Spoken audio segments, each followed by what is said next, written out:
কেমন আছো? না না, আমি তোমার পরিচিত কেউ না, অচেনা মানুষ। আসলে আমি অনেকক্ষণ ধরে তোমাকে দেখছিলাম। তুমি ঠিক 5 সেকেন্ড পর পানি খাচ্ছ আর মোট 14 বার তাকালে ওদিকে যে ট্রেন আসছে কিনা। জরুরি কিছু?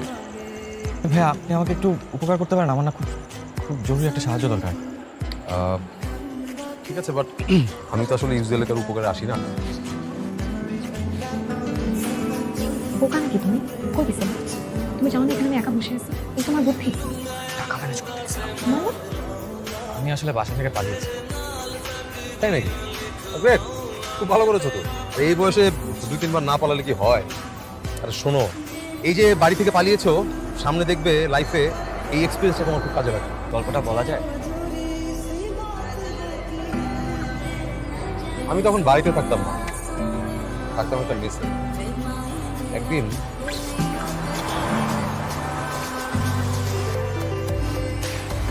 কি ব্যাপার, তুমি এত রাতে কল দিয়ে আসতে বললে এখানে?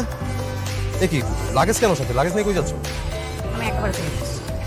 হ্যাঁ হ্যাঁ, মানে মানে এখন তুমি আমাকে নিয়ে পালাবে, তারপর আমরা বিয়ে করবো, আমরা অন্য কোথাও যাবো, যে ওখানে সেটেল হয়ে যাবো। পালাবে কিনা বলো? আর যদি এখন না পালাও তাহলে কিন্তু আমি তোমার খবর করে ফেলবো। বলো পালাবে কিনা? আচ্ছা ঠিক আছে, পালাবো। কিন্তু দেখো, আমি একটা ব্যাপার ক্লিয়ার করে দিই, পালাবো ঠিক আছে, কিন্তু কোথায় পালাবো, কিভাবে পালাবো, পালিয়ে কি করবো, আমি কিন্তু কিছু জানি না। হবে না তো তোমার, ওগুলা আমি বুঝবো। তুই এখন বাসা থেকে কি নিতে হবে তাড়াতাড়ি নাও, চলো। তুমি এসো আমার সাথে, নিচে দাঁড়াও, আমি জাস্ট একটু ব্যাগ দিয়ে কিছু ঢুকিয়ে নিয়ে আসছি। কিন্তু দেখো, এখন যে পালাবো, রাত বাজে কয়টা দেখেছো, এখন পালিয়ে কোথায় যাবো? আরে এই শুনো না। বাহ, খুব সুইট তো। মনে হচ্ছে আরও শুনি। বলুন না, একটু বিস্তারিত জানতে চাই। হ্যাঁ হ্যাঁ, বলবো বলবো, সব বলবো। তবে তোমার গল্পটা একটু শুনি, তোমার ঘটনাটা কি বলো, আর তোমরা পালাচ্ছই বা কেন? ময়নার সাথে আমার পরিচয় একটা বইয়ের মাধ্যমে। আমি বই পড়তে খুবই পছন্দ করি। তা আসলে টাকা পয়সা কম থাকায় সবসময় পুরনো বই কিনে পড়ি। তো একদিন এক পুরাতন বইয়ের শেষ পৃষ্ঠায় ফোন নম্বর সহ একটা লেখা দেখতে পাই। তুই কি আমার একার হবি? কালবেলাতে আলো ছাড়াও। পরের লাইনগুলো কি হতে পারে জানাতে টেক্সট মেসেজ দিতে পারেন।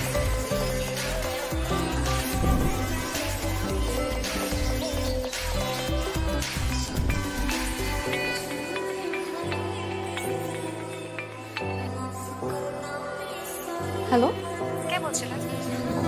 জি, আপনি আমাকে চিনবেন না। আপনার নাম্বারটা আমি কালবেলাতে পেয়েছি। কিসের কালবেলা? সমরেশ মজুমদারের বই, তার শেষের পাতায় আপনার একটা আহ্বান ছিল। সেটা কি আপনার লেখা? জি, আমার লেখা। কিন্তু সেটা তো অনেক আগে। তাছাড়া সেটা পরে কেউ কখনো আমাকে কল দেবে এটা ভাবি। বইটা বিক্রি করে দেওয়ার পর অপেক্ষা যেমন করেছিলাম, তেমনি আফসোসও হয়েছিল। তেমন একটা সস্তা কাজ কীভাবে যে আমাকে দিয়ে হলো। সস্তা কেন বলছেন? সস্তা কি নয়, একটা মেয়ের নাম্বার বইয়ের শেষ পাতায় লিখে রেখেছি। ব্যাপারটা কি খুব শোভনীয়? আমি অবশ্য ভেবেছিলাম যে কোনো ছেলে হবে। যাই হোক, আপনার লাইনগুলো পড়ে আমি আসলে ইনস্ট্যান্টলি পরের লাইনগুলো ভেবে ফেলি। শোনাই আপনাকে? আমার তো মনে পড়ে সেটা মেসেজে দেওয়ার কথা ছিল। তাছাড়া এতদিন পরে সেই লাইনগুলো শোনার ইচ্ছা আমার একদমই নেই। না শুনলে না শুনবেন, সমস্যা নাই। আপনি নাম্বার দিয়েছিলেন জানানোর জন্য, তাই মূলত ফোন করা। আর টেক্সট করতে আমার ভালো লাগে না। তাছাড়া আমি তো জানতাম না যে আপনি ছেলে নাকি মেয়ে। আমি তো জানতাম যারা বই পড়ে তারা কখনো খারাপ হয় না, এজন্যই অকপটে নাম্বারটা দেওয়া।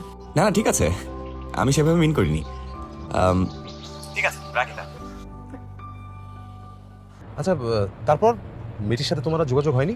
সারাদিনও আমাকে আর ফোন দেয়নি। ভেবেছিলাম ফোন দিবেও না। রাতে হঠাৎ হ্যালো, রাগ করেছেন?